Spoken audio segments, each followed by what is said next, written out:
ನಮ್ಮ ಹಿರಿಯರು ಪ್ರತಿದಿನ ನಮಗೆ ಪಲ್ಯ ಅಥವಾ ರೊಟ್ಟಿ ಸಾಂಬಾರ್ ಜೊತೆಗೆ ಕಾಳುಗಳನ್ನು ಬಳಸ್ತಾ ಇದ್ರು.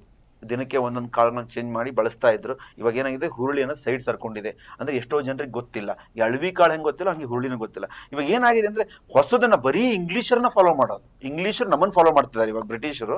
ಈಗ ಬಟ್ ನಾವು ಬಿಟ್ಟು ಹೋದ್ರು ನಮಗೆ ಅವ್ರನ್ನ ನಾವು ಫಾಲೋ ಮಾಡ್ಕೊಂಡು ಹೋಗ್ತಾ ಇದೀವಿ. ನಮ್ಮ ಎಲ್ಲ ಸಾವಯವ ಪದಾರ್ಥಗಳನ್ನು, ಕಾಳು ಬೇಳೆಗಳನ್ನೆಲ್ಲ ಸೈಡ್ ಸರಿಸ್ತಾ ಇದೀವಿ. ಬರೀ ಇನ್ಸ್ಟಂಟ್, ಬರೀ ಪಲಾವು, ಇದು ಏನು ಬಿಸಿಬೇಳೆ ಬಾತು, ಖಾರ ಬಾತು, ಆ ಬಾತು, ಈ ಬಾತ್, ಬರೀ ಇದಕ್ಕೆ ಹೋಗ್ತಿದೆ. ಬಿಟ್ರೆ ಇವು ಹಿಂದಿನವೆಲ್ಲ ಬೇಡ ನಮ್ಗೆ ರೊಟ್ಟಿ ಬೇಡ. ನಾವು ರೊಟ್ಟಿ ಉತ್ತರ ಕರ್ನಾಟಕದಷ್ಟು ರೊಟ್ಟಿ ತಿನ್ಬೇಕು, ಓಕೆಪ್ಪ.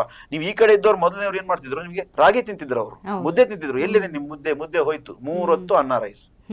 ಅನ್ನ ಮತ್ತೆ ಕೇಳ್ತಾರೆ, ತಮಿಳ್ನಾಡಲ್ಲಿ ರೈಸ್ 3 ಹೊತ್ತು ತಿಂತಾರಲ್ಲ ಸರ್, ಅವ್ರಿಗೆ ಏನಾಗಲ್ಲ. ಅವ್ರು ಮೊದ್ಲಿಂದ ತಿನ್ಕೊಂಡ್ ಬಂದಿದ್ರಪ್ಪ. ನೀವು ಮೊದ್ಲಿಂದ ಮುದ್ದೆ ತಿನ್ಕೊಂಡ್ ಬಂದಿದ್ಯಾ, ನೀವು ಉತ್ತರ ಕನ್ನಡ ಮೊದ್ಲಿಂದ ರೊಟ್ಟಿ ತಿನ್ಕೊಂಡ್ ಬಂದಿದ್ಯಾ, ಇನ್ ತಿನ್ಕೊಂಡಿರೋ ಚೆನ್ನಾಗಿರ್ತೀಯ. ನಮ್ಮ ಅಜ್ಜ ಅಜ್ಜಿ 70 ವರ್ಷ 80 ವರ್ಷ ಬದುಕಿದ್ರು. ಅವ್ರು 3 ಹೊತ್ತು ರೊಟ್ಟಿ ತಿಂತಿದ್ರು, ಚೆನ್ನಾಗಿ ಬದುಕಿದ್ರು.